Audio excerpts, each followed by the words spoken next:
Everybody, go ahead and make yourself comfortable. Welcome to our next TSC webinar. So this is going to be a little bit different. I will not be your host today. I'll be the one fielding questions. And as y'all make yourself comfortable, I'm going to ask y'all to make sure that if you have a question, please put it in the Q&A chat. Justin here is going to be your host for today. And as you can see, Adrian is here as well. So that's my brief little hello. I'm going to let Justin, y'all show today. I'm learning just as much as every attendee here. Super excited for this talk today. So I'm going to give it to y'all. And like I mentioned earlier, please send your questions down here in the chat room. Yes, indeed. Appreciate the intro, Kenny. Yeah, thank y'all so much for attending today. It's going to be a great session with Adrian. We've been definitely working hard on this one for y'all and just trying to give you as much information as possible. But first and foremost, like I said, Kenny already mentioned it. Make sure you're throwing your questions in the Q&A and just following up there. I'm sure there's going to be tons of different thoughts here and there, and Kenny will be filming as best as he could. But as always, like I said, welcome to another webinar, and y'all know our mission is to challenge common thinking so we can create an uncommon future. That is crazy to look back at now that we're living in this time. It's been wild. What a 2020, right? From pandemics to, racial reconciliation to every between. It's been a wild year for us, and I think everybody as a whole. I won't harp too much into the details, but I think all of us know that, we emerged out of this pandemic and even, through it as a more woke group of people, I like to say. I know a lot of folks have changed for the better, others not so much, but really what I think this pandemic made us do was look inward at ourselves as things kind of happened around us and then look outward at how we can fix it. There's a lot of things wrong with the system and wrong with the way that we view life as a whole. And I've seen a lot of people make changes about that. And on that same token, I've heard a lot of people reach out to other folks that they trust for more answers. And even for me, I think that a lot of my peers and my friends have kind of reached out to get more clarity, like how to make sense of the whole, racial equality situation and everything that's kind of taken place with George Floyd and all of these different, astounding events, not in a good way, but in the sense that it's polarizing, right? I've had people reach out to me who own businesses and they're like, man, I'm so glad I don't work for a brand or for a corporate company because I can imagine the set of problems that you're having to deal with. And that's it's crazy to think about. People dread being in our situations as marketers and as folks who work for brands because they imagine that this problem right here is entirely too large to solve across the spectrum. So it's been wild. Like I said, I appreciate everybody who's reached out to me, and I can admit first and foremost that I don't know the answers, and we're all trying to figure this out together. But I think that it's just having this dialogue is very important. And just to kind of segue into today's session, because it's not even about me really. You have a really great guy on the other side of this line right here who I've had the pleasure of talking with. Just to kind of let you know, racism is about two things in my book that we look at it, and even Adrian's going to beat into it a little bit more, but it's about how you feel and then how you react whenever something unjust or racist happens in front of you or that you just witness. Whether you kind of feel some type of way about it and cringe and say something, or if you let it happen, all these different responses, we encounter racism in some shape or form most days. And it's about how do you act, in yourself, in your company, and in the community and beyond from that. So me and Kenny were looking online and we found that there was this one guy who put out this really great system of graphics about how people respond to racism. And after that, the rest is history. His name's Adrian Parker, and he's the global VP of marketing at Patron Tequila. He's a friend of mine. And like I said, just learning from his experiences and then just his knowledge on the matter and what he's been able to do to educate people through his platform, not only at Tequila, because he's not just a marketer, y'all. He's bigger than Patron. He's bigger than the global VP of that. He's a really influential member of our community. This guy's phenomenal. So I'm not going to harp on him too much. Like I said, you have a lot to learn from him. He's probably one of the most amazing people I've come in contact with in my life. And I'm glad to have him as a friend, a mentor, somebody who I really look up to. So I'm gonna pass off to Adrian, tell you a little bit about himself, but please, man, go ahead and introduce yourself to the TSC webinar crowd. Well, firstly, thank you, Kenny. Thank you, Justin, for that great introduction, but also for the invitation. I think, Kenny shot me a note on IG. This was probably 3 or 4 months ago. Hey, there's something here. He had seen a blog post, and here we are, several months later having, what could be the first of many webinars to talk through and sessions to talk through some things that are very passionate as well. And so thank you, Kenny and Justin, for the confidence, but also your patience. I know my schedule has been a little insane, so we've had to shift, and I probably cut it close for them a couple of times. So, but thank you guys for your partnership. You truly are role modeling what it looks like to live in an anti-racist point of view, and doing that in your community, but also in your company. So thank you both. A little bit about me before we jump in. I think it's important that anytime you're listening or learning or debating someone about a topic, you should know where they come from, because your lived experience is actually one of the most vital anchors to how you interpret the world. So for me, I'm one of 6 preacher's kids. I was born in Amarillo, Texas. I married my much better half. Anyone that knows me knows my wife is an amazing woman. 10 years ago, we have 3 kids, 7, 5, and 2. They all wake up very early and they keep us on our toes. And by day, I happen to lead marketing globally for what I think is the world's greatest tequila. So I've been there about 7 years at Patron, and I've had the extraordinary privilege of leading and working with and learning from some of the smartest marketers I've ever met, and as well. And so a little bit about me on the kind of how I'm active and how I view a lot of my anti-racist work is really 3 different segments, right? It's individual mentorship. I'm a firm believer that those one-on-one conversations go further than, a one-to-many debate any day. And so, not only in my Bacardi Limited, our parent company of Patron Tequila, but also at Adweek, having weekly one-on-one conversations to talk about diversity, talk about women in leadership, talk about some of these topics, but also executive mentorship, being very active in some industry and some company initiatives that are bigger than me, but having a seat at the table. And then lastly, which I would say is the most impactful, is community leadership, Be the Bridge and the Hills Church here locally. I currently live in Texas with my wife and 3 kids. And so those are kind of the 3 buckets of work that I like to bring this anti-racist point of view to life, and try to live it out as well. And I'll share some of that just to give you some perspective on some of my journey as well. So without any more preamble or ado, let's hop in. We're here because we've been aiming at the wrong target. We've been aiming at making things less racist, less bad, versus equal and good and equitable. And so here's the big idea.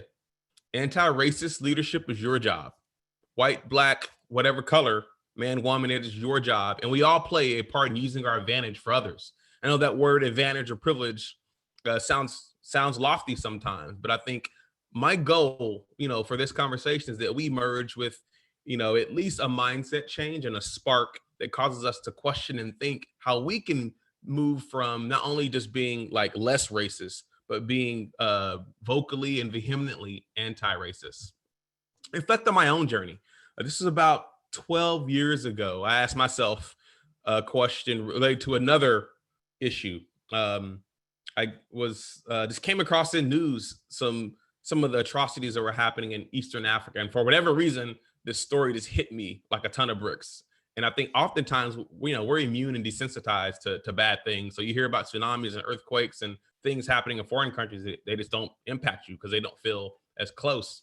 For some reason, what was happening in Eastern Africa just hit me. And I didn't know what I could do. I was running my own business at the time. I wasn't running it very well, so I didn't have any money. So I couldn't give anything. I didn't know anybody. But I started asking myself, what advantage do I have that I could help someone else? And then over the years, I've gone from, being just aware, or actually being apathetic, unaware of a problem, to being aware and trying to get involved. So whether it's going on a trip, using your funding, using your knowledge to lead classes, community groups, be on the board, et cetera. So over 12 years, my involvement in this region of Africa has really exploded to a level that I wouldn't have seen. But I started with asking myself, hey, what advantage do I have? How do I let go of an assumption that I had?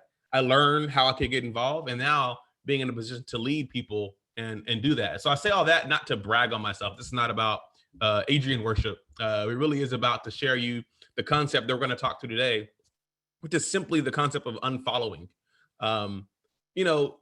This whole process is about challenging the good advice, right? The normal advice, the institutional advice that has led us to some really bad decisions in business and faith and family. So that's kind of been a blog I started. During the pandemic, you have to buy a puppy, start a blog, and buy plants. We've done all 3. We gave the dog back. The plants are now dying, but at least the podcast is still going, right? And so, so I'm just gonna use this framework as we talk through this concept of anti-racist leadership. So 3 different things I want to accomplish today in our time together. The first is I want to talk about how do we let go of the lies, right? Admitting the truth of where we are as a country, as a community, and even in your companies. Number 2, we're going to learn what's new, all right? We're going to submit. Submit means to go sub to the mission.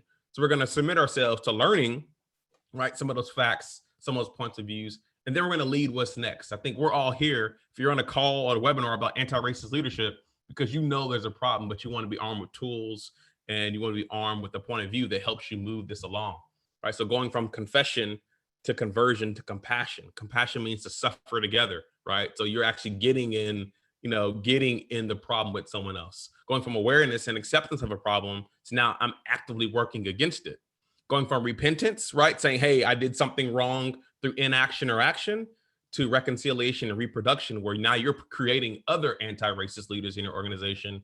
And then lastly, going from vanity, hey, things about me, my self-interest, to living out my values and living them out in a way where they're observable, which is the definition of a virtue. So that's kind of our framework for today. We'll leave some time at the end for some Q&A and questions. So definitely drop those in the chat. Kenny and Justin will be looking at those, and then we'll have a productive conversation as well. So the first thing anti-racist leaders do is they let go of lies. I love this quote from Susan X. Jane, who's been a mentor to me in diversity and inclusion work. Progress doesn't mean making peace with hate. Progress does not mean making. So this thing about letting go of lies is about us facing reality. For me, this happened this year in a really profound way. After the Ahmaud Arbery video was released, where a whole nation, a whole world witnessed the murder, the execution of a young Black man who could have been me or one of my brothers at the hands of some white citizens in Georgia. I asked myself a question, is like, wow, what do Black lives really matter? I remember getting a call from a friend, and it was one of those things where I decided to opt out. I wasn't going to go on this trip with the media. I was just not going to tune in because I was just tired. I was exhausted from having webinars or conversations like this. I've been doing this for 3 years, and I could take a speech I gave 3 years ago and say the same one. And that's sad. That means nothing has changed. If you go back and look at MLK's books from 40, 50 years ago, the speeches he gave 40 years ago are still relevant. So I was kind of disheartened. I remember I left that call. We were both talking about, okay, what do we have to do now for our sons and daughters so that they'll be safer, so that their lives matter? So now when my son goes running, do I tell him, hey, here's how to run. Here's how to talk to a cop. Here's how to go buy Skittles at a store. Here's how to walk in a Walmart. Here's how to play at a park. At some point, I think we reach the conclusion that we have to start to change something. We can't continue to evolve and adapt and be conditioned to a world that is racist. And regardless of my tax bracket or my title, I'm not immune to these effects. And so I really landed at my own confession, right? That America was built on white supremacy. And that's a word that I hope we all can get comfortable using as anti-racist leaders, because we're going to use it a lot. That the roots of racism are economic. It's not just about hate and ideology. Racism is institutional and individual. It's big and it's little. That this value gap between African Americans and other groups is deliberate. I'm 3 times more likely to die from a police altercation. My wife is 4 times more likely to die in childbirth. My son is 6 times more likely to be incarcerated, Caleb. And my daughters, Chloe and Chandler, are 3 times more likely to be suspended from a school for doing something similar to their white classmates. That's a problem. And on the flip side, Black Americans, me as a Black man, I've been encouraged to assimilate and adapt to my own oppression. So the way I get ahead in corporate America is I don't ruffle feathers. I don't rock the boat. I don't shake the tree. Kids got to eat. Bills got to be paid, right? And so my grandfather, we adapted to racism. My dad and granddad didn't talk about the racism they faced. They didn't bring it home to their family. They sucked it up and they did what they had to do for their family. And I think I'm at the point where I refuse to do that to my kids, where not that my dad and grandfather are wrong, but I refuse to hand on a baton of inequity and inequality to them without trying to make it better. And so I think conversations like this are absolutely necessary. And I think we all play a part in confronting racism, correcting injustice, and creating equality. And I think if you're a white listener of this webinar, I think either by your inaction or your silence, I think you do have to acknowledge that you have played a critical role. So Kenny referenced this blog post. This was from a few months ago I wrote, and this is based on, admitting the truth of, as I talked about racism more, I started to hear more back from people about racism, so I could talk to CEOs, pastors, activists, attorneys, my neighbors, you name it. I've been talking to people. I've talked to thousands, presented and talked to thousands of people about racism more than ever in my life. And I started to notice these particular responses to racism as I talked about it. And I really could categorize them across two dimensions. One was emotional intelligence, right? So emotional intelligence, the ability to care for someone else. And then racial awareness, the knowledge of racism. And I could really tell, I could almost, I won't say predict, but I could also anticipate how someone would respond to a question about racism based on their own emotional intelligence. This is a person that has a high concern for somebody. This is a person that shows contempt or unconcern for other people. And then racial awareness. How aware are you of systemic racism or individual racism? And how aware are you of white supremacy? And you can see that I'd say most people fall in that low category. They're conforming like I was, or they're unconcerned because it hasn't impacted them yet, like me in Eastern Africa, right? Bad news, sounds horrible, say a quick prayer for people, but I move on with my life. But as I started to do this exercise with racism, I noticed these 5 different responses. If you look at, a group of a response that would have low racial awareness and low emotional intelligence, that's the rejector. If you look at someone that has a little higher emotional intelligence, but still low racial awareness, I call that response the resistor. Then the referee, which is the person that kind of drives you nuts. They have some racial awareness. So they have an awareness of stats, facts, and figures, but it hasn't translated into compassion or empathy. So very low empathy. And then, of course, the anti-racist. Many of you have heard that term. It's exploded in use this year, who has high compassion. So they care about people, but they also care about racism as a systemic issue. And then lastly, the realist. I spend the most amount of my time probably talking to realists in my church, in my community, in my company. And this is where I spend a lot of my time with realists. And so I do want to unpack a little bit. So we'll spend about a few minutes talking about these, and then we'll get into really, how we're going to move this forward from an actionable standpoint. So as we go through these, I invite you to think about your own response to racism, but keep in mind a few things, right? This is not an indicator of your personality, your characters, so this is not a personality test. This is not your morals or ethics, right? This is simply your observed actions and what you say and feel, right? So it's a point of reference. It's not a research response, and responses aren't fixed. If most of us are honest, we'll acknowledge sometimes we exhibit realist, racist, rejectionist type behavior, but focus on kind of, hey, what do you say and feel about racism versus who you want to be? What is that voice, that thing you say to yourself that you might not admit to your spouse that you kind of feel, right? So that's the thing. That's a self-assessment I want you to take. And as this quote from Robin DiAngelo says, right, it's uncomfortable to be confronted with aspects of some of these things, but you can't change what you refuse to see. So firstly is the rejector we talked about. Rejectors more likely not to say racism is a myth. Don't be divisive. I don't spend a whole lot of time talking to rejectors, and they don't talk to me a lot, quite honestly. For the rejector, America's working just fine. Status quo is good. Keep America great. They're equal parts. They don't research a lot, but they're very stoic and ingrained in their ideologies.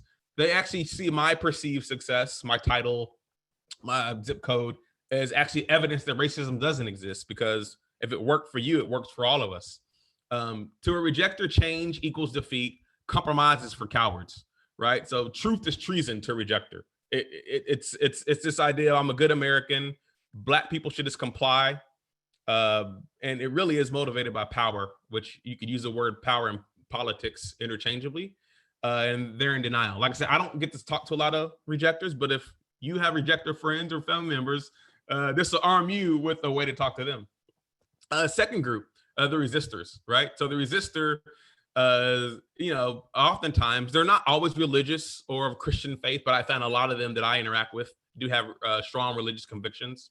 They're not always Christian, but I'd say they are very inclined to promote their theology then apply it. And so there's they respond to me with verses and cryptic scriptures. It's like a smelt it dealt it thing. Like, hey, you said racism, so you must be racist. So they have a big heart for other things. So they have flown to other countries, done mission work. They're active in community groups. So they have a heart for people. They just don't see how Black people deserve special treatment. And actually, oftentimes, resistor will be defensive, but also angry. So you see a lot of anger from that. And the word white supremacy shuts them down. Don't even say it because it's a triggering word. The next one is the referee. I know Justin and Kenny know some referees. We all probably know referees. They are the racial statistician, right? They always have some sloppy logic. They're forwarding quotes or stats that kind of give both sides, and so they view racism as a debate to have versus a social issue to solve. And the challenge with the referee is that they get the appearance of solidarity, right, because of their pride, but they don't actually examine their self. So they're very much built on assimilation. They want things to be uniform. Challenge with the referee is they don't ever diagnose their own racist behaviors. So they're more inclined to point at other people as racist, but never look at themselves and say, hey, what racist idea have I subscribed to or even promoted? The next group is the realist. I think the realists, I call that middle seat person. Oftentimes, their ability to galvanize people has made them good leaders, right? So they're able to see multiple perspectives. But the flip side is they've been silent supporters of injustice because they've been patient, they've been nice, they've been realistic. Oftentimes they view racism as past tense or individual. They see the good in so many people. It's hard for them to see that somebody can be good but still have a racist idea. And I spend a lot of time talking to realists because I think they actually can change our country and change this conversation.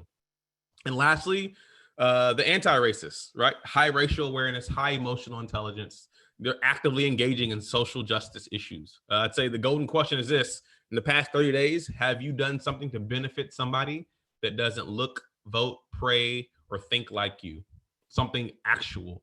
If so, you could be an anti-racist. If not, if a lot of your activism has been posting on social, then maybe not. Think about anti-racist is, and we're all going to get there, right? We acknowledge our advantage, but we use it for other people, right? You might have African-American family members or friends as well, but you know that the word compassion means to suffer with.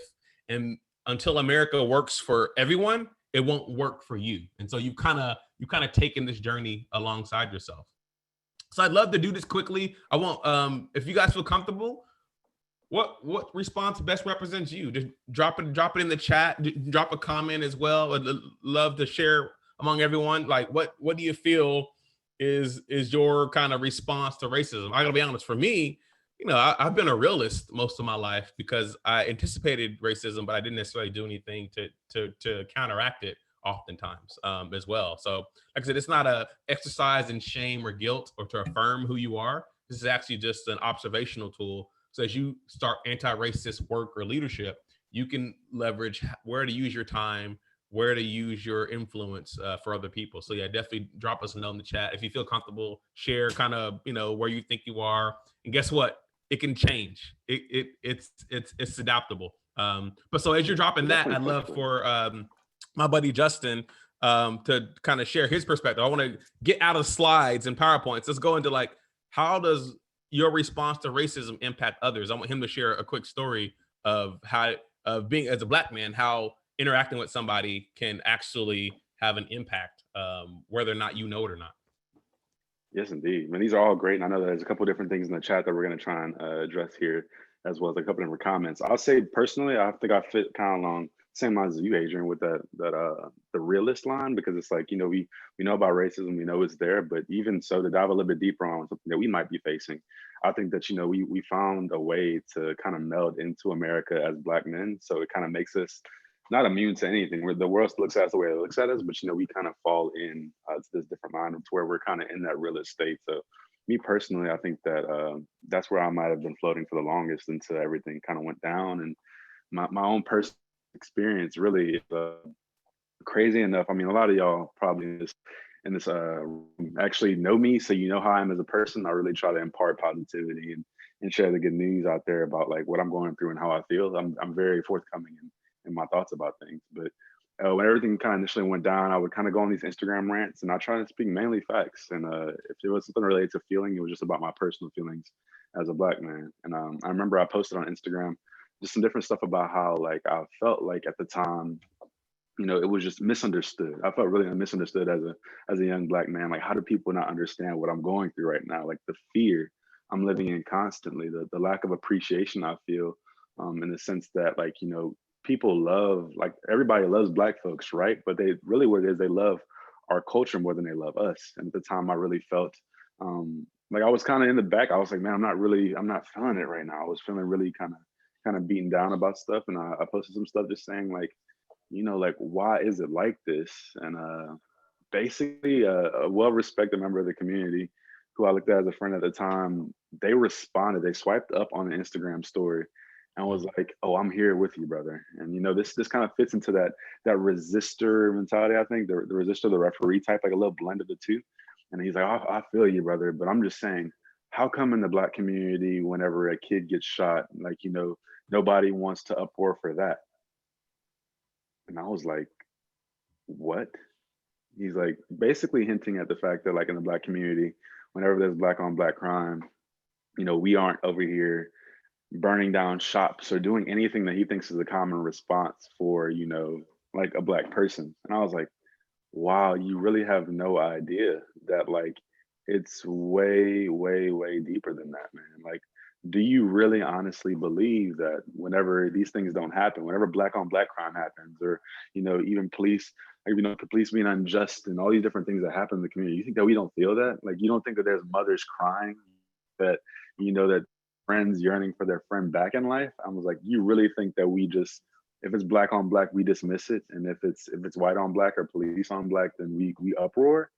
And it was insane, and I had to, insane literally in the sense that like I think that just the lack of education, lack of empathy for it. He didn't really understand what I felt as a person, and like that's coming from me. And it just, like I said, it put me in a zone to where it's like, wow, I felt understood before, but now I feel even more misunderstood.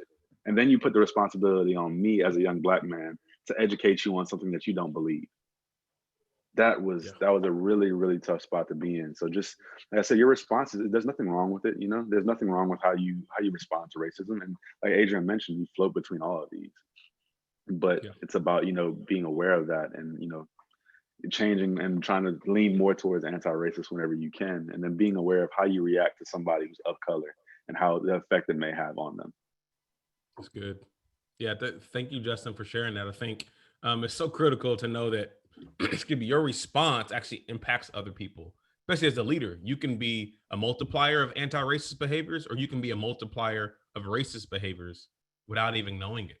And so let's get into some of the meat of like some of these definitions, because I want you to, the next phase is really learning, right? So I think learning how you may be supporting the status quo is so key. I love this quote from Ken Frazier, one of 5 Black CEOs of a Fortune 500 company, who has been very honest about his own role and growing into this journey. And so what we're going to do is, talk about submitting to change, right? I think that process of like, maybe, submit to a mission, even if I don't understand why. So quick exercise we're going to do. Simple question. How white is your world? I feel like that could be a game show. Like, how white is your world? So this is super, super simple. We'll do it quickly because I want to make sure we get through the content to have some time for some open Q&A as well. And I am seeing your chat as well. So there's some good points coming in. So simple. How many of the following in your world are white? So you just keep a tab. I'll go through them, and then in the chat, drop your, call it, I won't say your score, but yeah, drop your number. Your spouse or your partner, girlfriend, boyfriend, your doctor, primary pediatrician, your neighbor to your left, your neighbor to your right, front, back, whatever it is, your 2 closest neighbors physically, your direct supervisor who does your performance review, your pastor if you're at a church, your counselor, therapist, who do you go to for like guidance, the mayor of your city, the governor of your state, the author of the last book you read. You didn't have to finish it, just read it. Your child's teacher. If you don't have kids, think about your favorite childhood teacher. So child's teacher, if you have kids. If you don't have kids, think about your favorite childhood teacher. Your best friend, home maintenance professional. So last person to come into your house or your property to fix something or landscape something or do something for your house. Closest friend at work, your work wife, your work husband, then your favorite athlete. And then in that chat, drop how white is your world in there. And I'd love to see. I see, yeah, there's some high numbers. Look, oh, Desiree getting it going. Okay, so keep doing that. And I think I want to focus on this. So keep dropping your number in for sure. But let's talk about why that matters. As many of you have heard, but I want to explain why. And we're going to send this deck out and some links too, so you'll get this because we'll move pretty quickly. It's, race is a social construct. Race is a composite of perceptions. So think about all these things as concentric circles, right? And so, yeah, race is a composite of different things. Race does not have a DNA. I tell Kenny and Justin all the time, me and Kenny on the scientific genetic level are more likely to have things genetically in common than me and Justin. My skin color does not tie me to Justin genetically any more than it ties me to Kenny. But we treat race, right? And we've just created construct as such a identifier. Ethnicity, right, is kind of the social group you belong to. So that's kind of language, value system. And within ethnicity is nationality, heritage, and culture, right? So heritage, easily, the place that your ancestors are from. Nationality, the place you're from, your citizenship. And then culture, right? Think about observable cultural cues like fashion, art, photos, conscious culture, right? Rules, norms, physical proximity, body language, and then collective consciousness, unconsciousness, right? This is religion, identity, and think about all these things, but think about race is a social construct. Race didn't exist until relatively late in modern history. Race was not a concept that existed and has really a genetic basis. And so the key and why this is so important is that racism is a structure, not an event.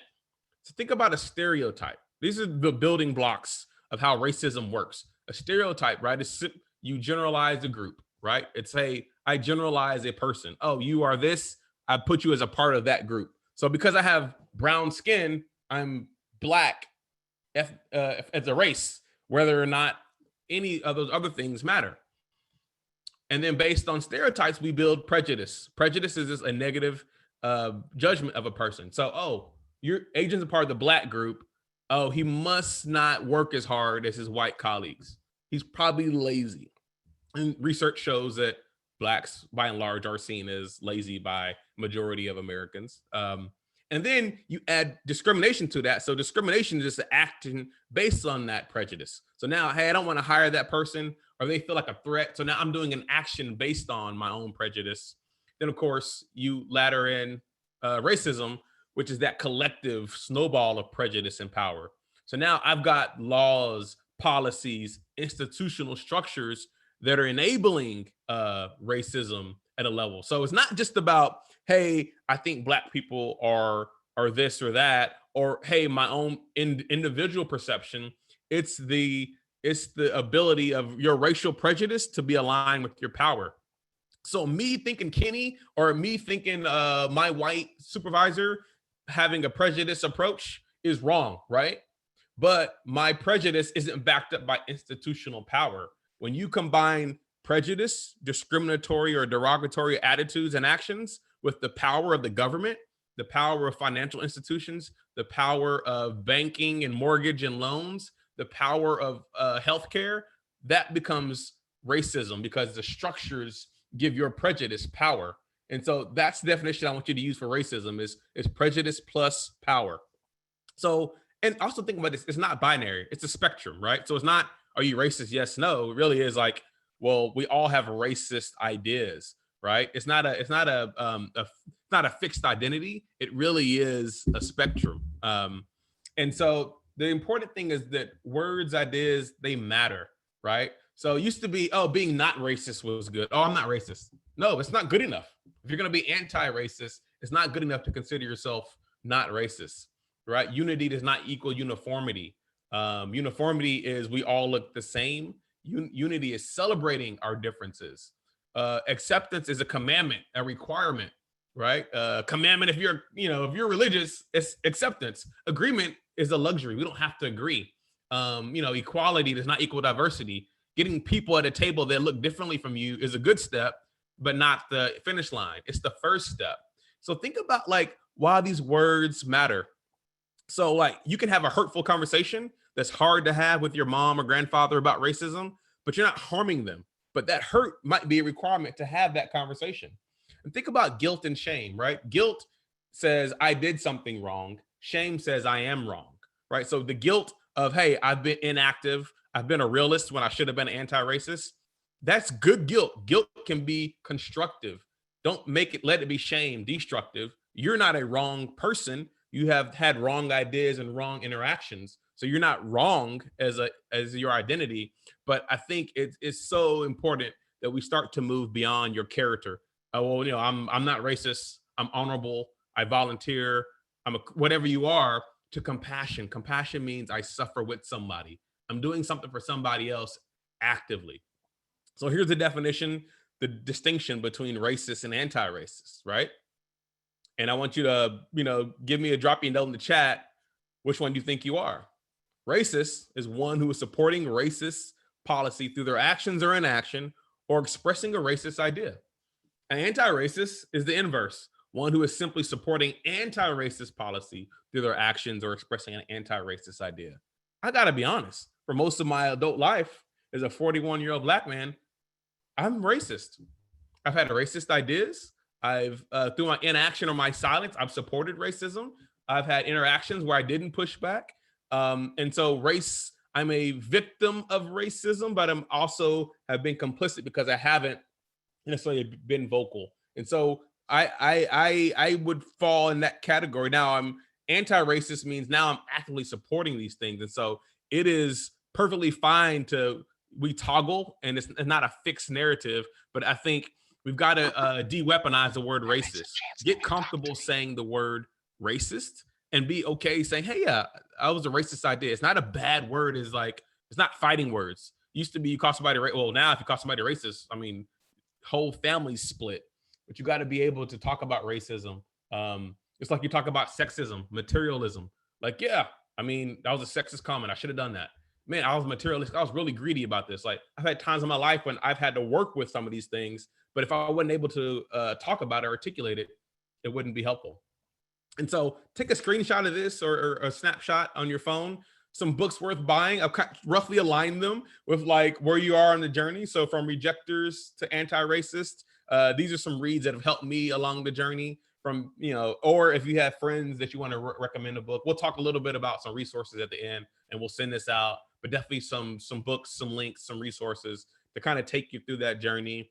Ultimately being anti-racist be our goal, but it'd be hard to jump to being anti-racist if you don't believe that white supremacy exists, if you don't believe that white fragility is a thing, if you don't really understand some of the mechanics of our country, our heritage of hate, and how the United States was built on white supremacy, then you can't necessarily talk about building bridges. So it's a journey for all of us, for sure. All right, we're quickly going to go through our last segment, and then we're going to just have some open discussion. The last thing anti-racist leaders do is they lead what's next, right? And that starts with this quote I love is, yesterday I was clever, I wanted to change the world, which we all want to do, but it starts with changing yourself. So we're leading what's next by committing to an action. So the to-do today is, after this webinar, you're going to do something to start your anti-racist journey. So what does anti-racist leadership look like? This is a picture of one of my best friends, Daryl Coffey. He's an anti-racist. He would tell you that he's fallen short, he's had assumptions, he's had bias, but he's actively moving towards fighting, confronting anti-racist ideas in his family, in his church, and in his heritage. He lives in Virginia. And it's going to cost him something. It's going to cost him something to be anti-racist, but it looks a lot like this. And so anti-racist leaders, they aren't realistic, they're unrealistic.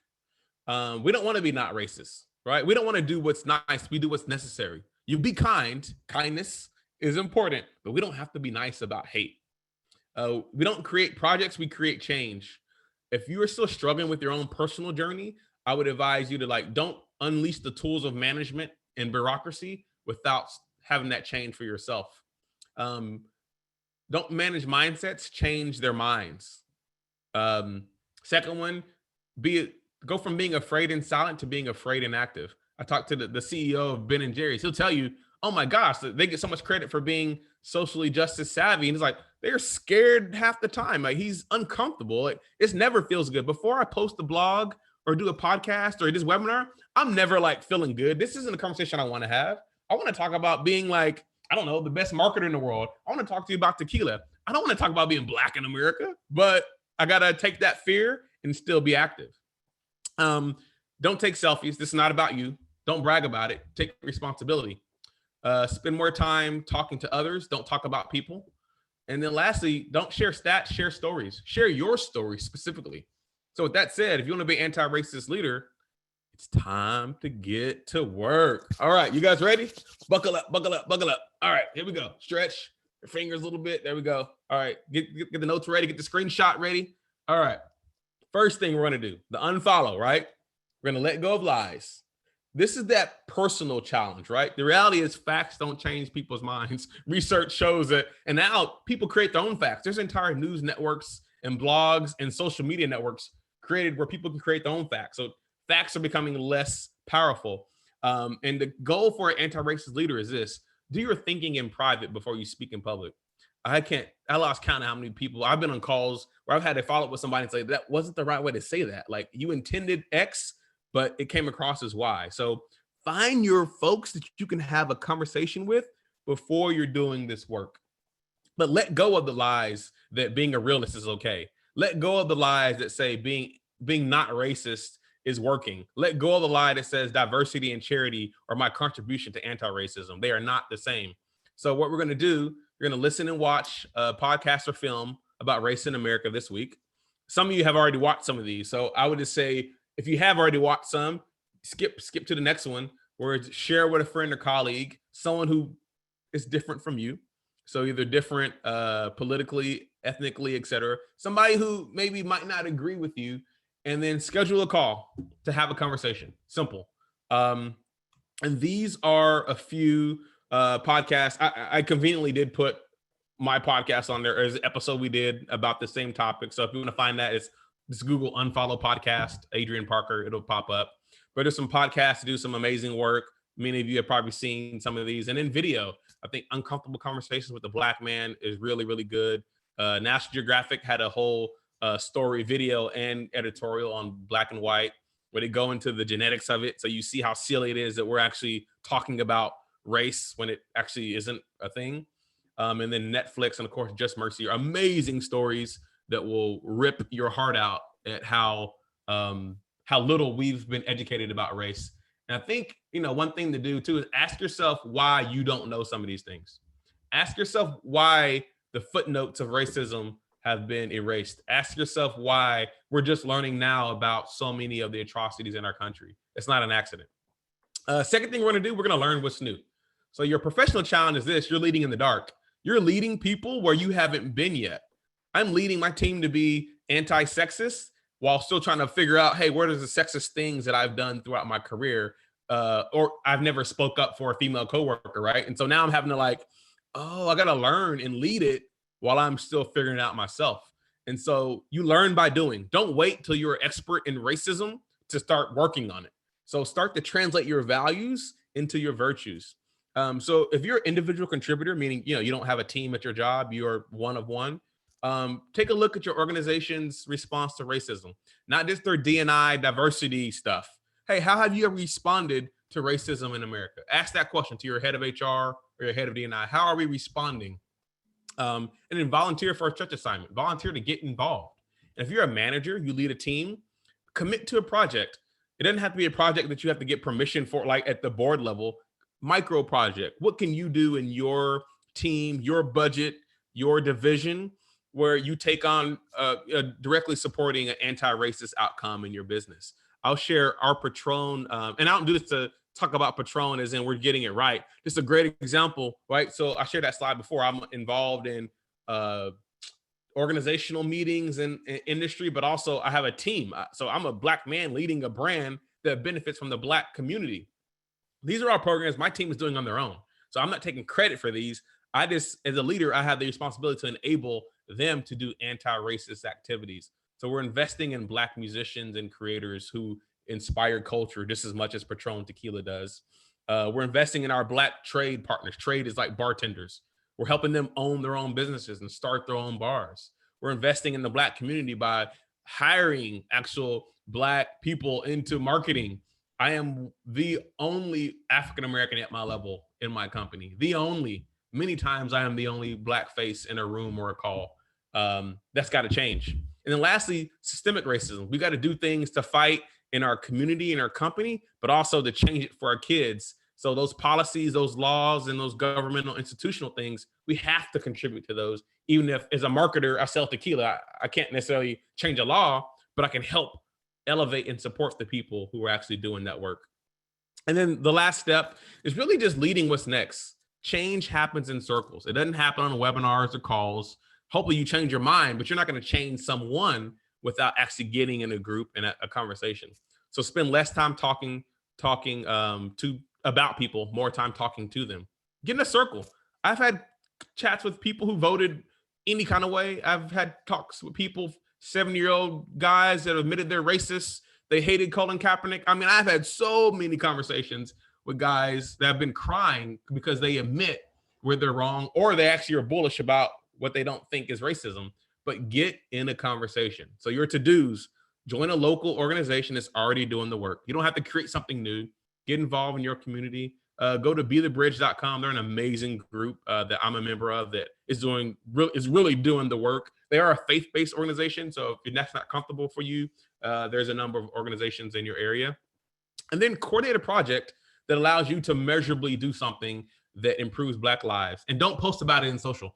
Like, don't do it to get credit. Do it to make a difference. It's not a campaign. It's not an ad campaign. This is actually like making lives better. So a lot of the work that I do, even though I've been very vocal this year, most of my work happens offline. It happens in closed door circle conversations. So Be the Bridge is an amazing group. Like I said, I'm a big advocate of it. Latasha Morrison, who's in the red in the middle, started a few years ago, and it's a national organization where you have community groups. You get in circles and you have the tough, tear-filled conversations, the awkward conversations, and you work it through as a group. All right, lastly, we won't be anti-racist leaders after this call, but this is what we're going to work towards. Take a screenshot of this. This is our mantra, right? As anti-racist leaders, we identify and describe white supremacy continuously. Get used to that word. Say it all the time. Say it every day. Wake up, oh, white supremacy, and say it, because it's alive. It's the oxygen of our country, and we've got to dismantle it. We interrupt racist patterns, right? And we set the standard for inclusivity. We set a standard that we haven't even reached ourselves. But when we see it, we call it out. We ignore perception and we focus on results. This is not about getting an award or being recognized as anti-racist. This is about actual lives being changed. We learn, we inform ourselves before instructing others. We invest zero time proving we're not racist. No debates about who's more racist. We don't do that. We don't have time for it. But we include and elevate the voices of people that are already doing the work in your community and in your homes and your organizations. There's people already doing this. Elevate them. You don't have to be the expert. Use your privilege and advantage to help somebody else. If you're an anti-racist leader, you create other anti-racist leaders. And lastly, we irreversibly role model this. We create events where we can't go back, right? We set unrealistic goals. The same status quo mindset that created the value gap in your company, the same racism that you passed to your kids before, the same racism that lives in your school board, the same racism that lives in your hospitals and financial institutions, the same people who created it, that same mindset can't dismantle it. So you can't be realistic. You got to push. It's going to hurt. You're going to be vilified at times. You will get a call from someone saying, hey, are you okay? I saw you talk about, yeah, tell them you're okay. And you actually want them to get on board. So here's the thing. If no one's pushing back on your work, you're probably perpetuating the status quo. So with that, you're last to do. You can drop an email.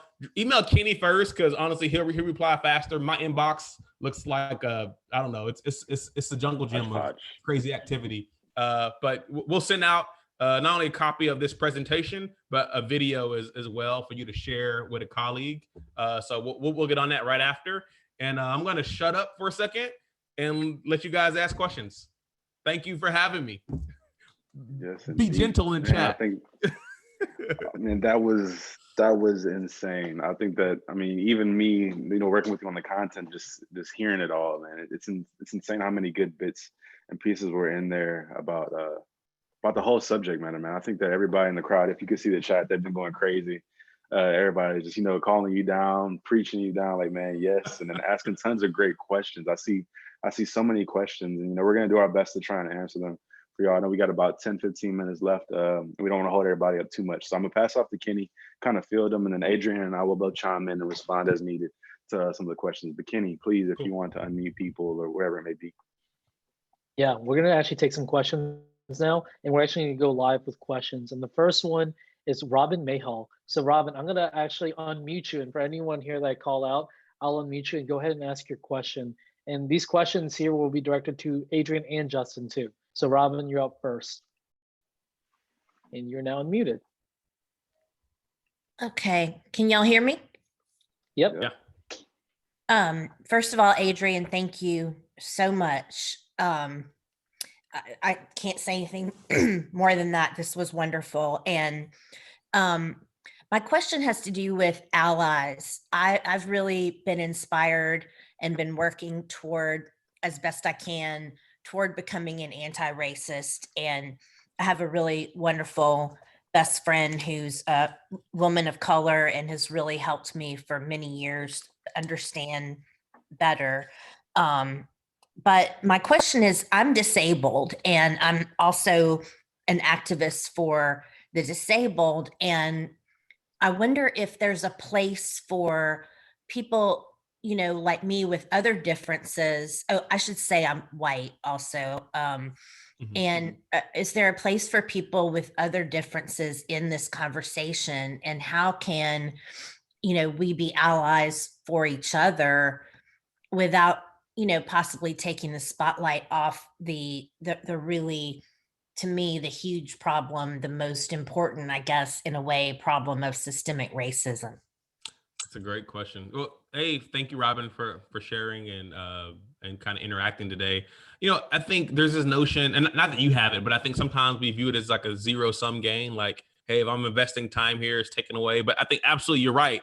Each of those even reactions or responses could be for any issue. Like I said, sexism or, body shaming. I mean, any number of things where, people who have advantage take advantage. And we do that in every area of our lives. And so I absolutely think there are some interactions, right? Intersections where people with disability, with different gender, it all does come together. We're not just one thing, we're multiple things. And so I do think there is an overlap there. I would say probably as you have conversations, part of the thing for you is bringing your story to life. So I think you can speak about a treatment or a perception that I can't speak to right now. So use that as your advantage. That becomes your story, right? That becomes your uniqueness. And so I think it allows you to have that conversation in a more credible way, while not diminishing anything from the systemic racism of Black people as well. But continue learning about it. I think researching it, learning it for yourself, and then being able to tell your story, but then use that as maybe an analog. I use sexism as an analog a lot because it's a little less triggering to like talk about. So I often use sexism as a way to talk about racism. While they're not, I don't try to draw equivalencies as well. So I think you can do it in a respectful way while telling your own unique story.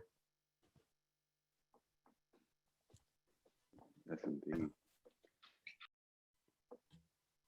Thank you, Robin, for asking that. Thank you so much. We'll tee up the next question here. So let's go to Rod Teamer. We have Rod, and I am going to let you go live now, Rod. So go for it.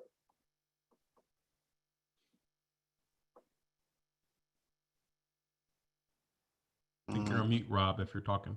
Oh, there he is. Oh, we got you now. Newfangled technology, right? No, it's been a great session. Learned a lot. You were talking earlier about the 5 types of people, from the rejector to the anti-realist. So my question is, have you ever really seen anybody go from rejector and move through all those different phases to become an actual anti-realist? Or do you kind of meet people along that journey? It's a great question. If you asked me a year ago, actually over a year ago, I would say no, don't waste your time, which is why many of us are realists. It's because we don't see the hope. We're just like, you know what? Let me do my thing. I just won't actively be racist, but let me cover my family, cover myself.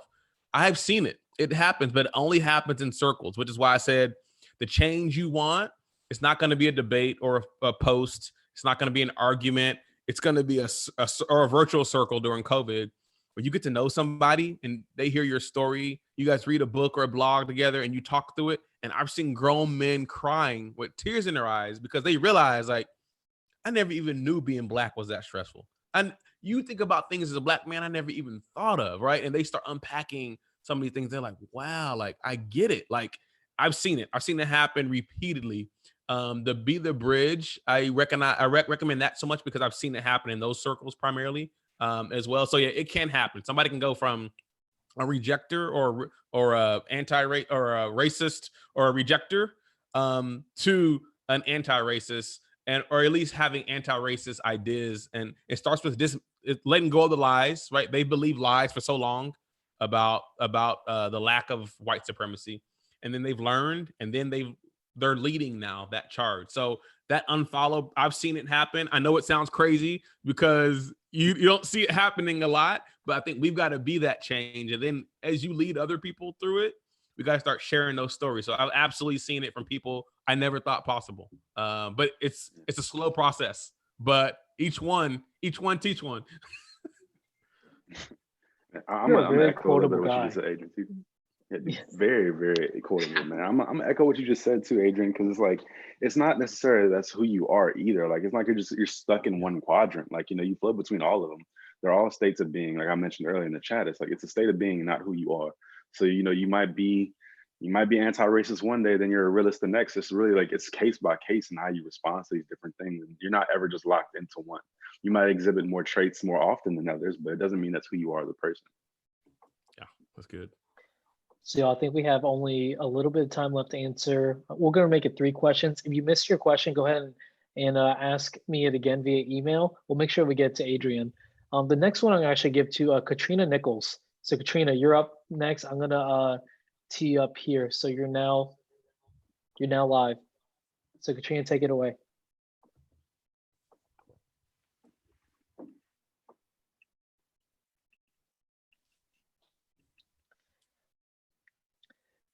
If she's out, I'll actually ask the question here. My actions and voice are my greatest influence of being anti-racist. Is this enough to resonate and show empathy for my diverse colleagues, friends, or community? It said actions and voice.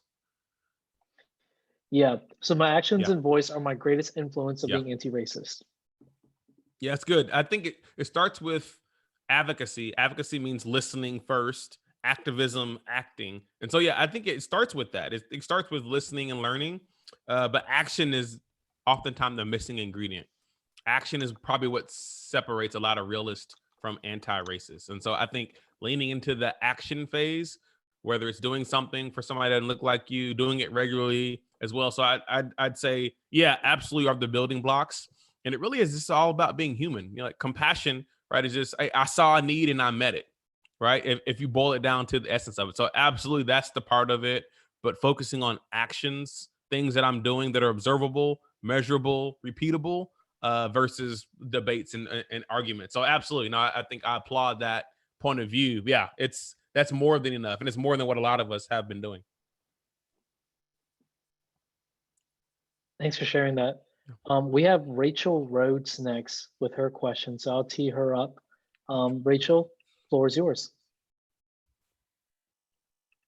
LSU.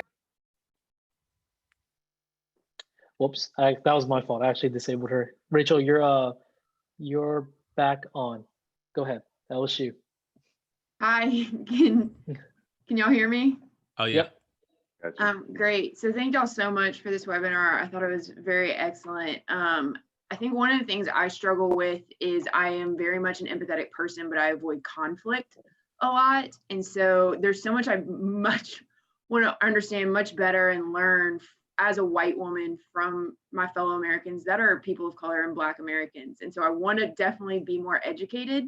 But I'm always so scared to ask some of these questions out of fear for they may be taken the wrong way, or am I tokenizing my friends of color, or am I starting conversations that are bringing up, negative feelings for them? So how do I approach those conversations so I can, become better educated and that they can be productive, but also being respectful of knowing that there is a big difference in experiences and trying to understand that? Ooh, that's $1 million question. I think, I'll simplify it in the interest of time. I think it starts with self-work, right? Now there's so many resources. This webinar, we'll send links out, Google, educate yourself, right? If I had a son, he had like a stomach condition last year. So first thing we did was, hey, we care about him. We want him to be healthy. We researched, we educated ourselves. We went to a doctor, right? It's the same process. When you care about something, you'll learn yourself. You'll get professional help, right? So you'll read a book, podcast, you'll learn yourself, and then you'll make a decision and do actions based on what you learned. So it's that same process, right? Of like, Google yourself. Don't put the burden of learning on your Black friends or Black coworkers, right? Like get some knowledge, but then it's okay. Hit Justin up. Be like, hey, can we grab a drink or coffee? Like, what am I missing, right? It is okay to like have those conversations with the friend. Just don't put the burden of proving white supremacy on them, right? But practice those conversations, and then I think it'll allow you to get involved. And the biggest thing is have a meal, or have a virtual call, have a coffee, have a conversation with somebody, and start to ask them, hey, what would be meaningful for you? I think if we take the enormity of the problem out and strip it down to, hey, how can I be of service? It starts to take away all of that adjective. My wife is very similar. She felt like she needed to be like a racism PhD expert to have a conversation. Like, no, like just like start to share your story. And I think that's it. Letting people in, having those conversations, and always learning, because you're gonna learn. You're gonna get it wrong. So be prepared. You will say something awkward. You'll be nervous. Somebody's gonna say, hey, that was kind of racist. It's okay. Like, it is okay. Like, so be prepared for that. Prepare to be like a little off. And then as you get more comfortable, you'll get there, and you might be 80 years old before you're confident, but it's okay, because you're moving towards a target, not for yourself. It's because you see the great need of inequality, and you see that it's wrong and it can't be that way in our country forever. And so you see that need. So let that need be your guide. The mission is the goal. The model will greatly evolve. I agree so much with what you just said, Adrian. I have a colleague actually that works here. Then they sat down with me and told me, they were like, man, they were like, I just don't want to, like, I want to talk to you about this and I want to learn more about it. I just don't want to say the wrong thing. I'm like, saying nothing would be saying the wrong thing. There's nothing that you could say that would really, offend me too much. And even if so, great. Dialogue's introduced, and let's talk about it. Let's figure out why that statement was what it was. And let's just kind of have fruitful dialogue about it. But there's no such thing as a wrong statement whenever you're seeking to understand me. If you're trying to feel me, I answer whatever it is as badly as you butcher that question. There is no wrong way to ask it. And don't ever be afraid of that. Thank you. It's great. Thanks for asking. Thank you, I think Rachel. he might just got me a coffee date. I think he definitely might just have. I'm just gonna volunteer y'all because I'm in Texas, so I. We got one last to close us off, and this is for you, Adrian. It's from Kevin Reese, a pastor actually here in Baton Rouge, Louisiana. So, Kevin, the floor is yours. All right. Well, hope you guys can hear me. It's been great, and really enjoyed hearing from you. As Kenny said, I'm a white pastor here at a multi-ethnic church in Baton Rouge, and we've been trying to do our part to start these conversations. In fact, we just wrapped our first bridge group last night and have 2 more queued up to start in January. Congrats. But I'm curious, Adrian, for you as a PK, and obviously you've been around the church and seen the failures through the decades. What are you seeing working well right now to get churches moved off of ignoring this issue and seeing how they need to be a part of this conversation? Yeah, it's such a great question. I think it's two things. One is actions and accountability in the church for so long, especially a majority white church. So I grew up in a black church. My dad's now I attend a church a mile away that's a predominantly white church, and so I've kind of been in both kind of universes.